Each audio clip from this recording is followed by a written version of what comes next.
गोविंदा के नखरों से जब दो सुपरस्टार हुए परेशान, एक सीन के लिए 5 दिन कराए इंतजार, परेशान डायरेक्टर ने निकाला। चुम्मा चुम्मा दे दे,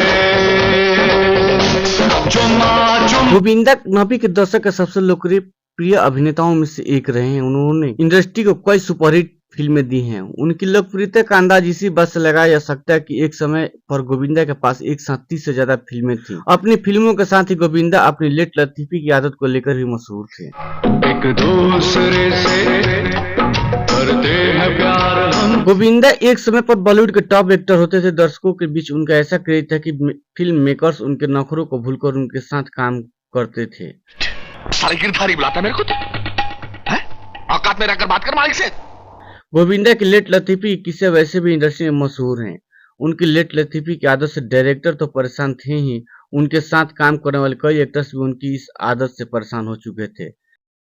ये तो यहाँ से ऐसी मीठी शराफत से निकलते हैं जैसे 15 मंदिरों की पूजा करके लौटेंगे। जिसके बारे में हाल ही में फेमस एक्शन डायरेक्टर रवि देवन ने खुलासा किया है। रवि देवन ने कुछ बड़ी और सबसे सफल फिल्मों में अपने काम से भारतीय फिल्म इंडस्ट्री पर एक अमिट छाप छोड़ी है। सॉरी डैडी, लेकिन आपकी बेटी ने दामाद चुन लिया है। उन्होंने गद्दर और परिंदा से लेकर राम लखन और योद्धा अकबर तक जैसी फिल्मों में काम किया। रवि देवन की सबसे लोकप्रिय फिल्मों से एक मुकुल एस आनंद की हम है। मुझे आजकल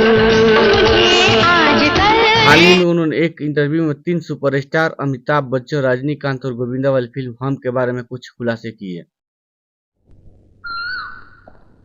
तो ये है आपका कंपटीशन।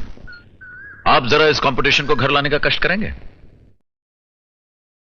इस दौरान रवि ने जहां अमिताभ बच्चन और रजनीकांत की समय की पाबंदी की तारीफ की, वहीं गोविंदा की सेट पर हमेशा देर से पहुंचने की आदत का खुलकर खुलासा किया।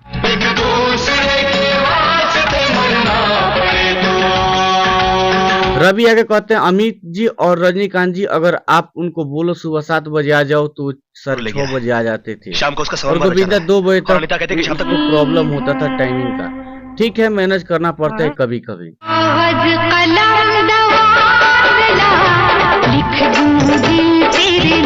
एक बार सनराइज से पहले हमें शूटिंग करना था तो अमित जी और रजनीकांत जी दोनों समय से पहले आ गए, पर गोविंदा फिर से लेट हो आए।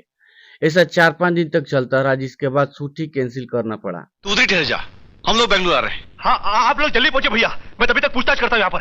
हाँ?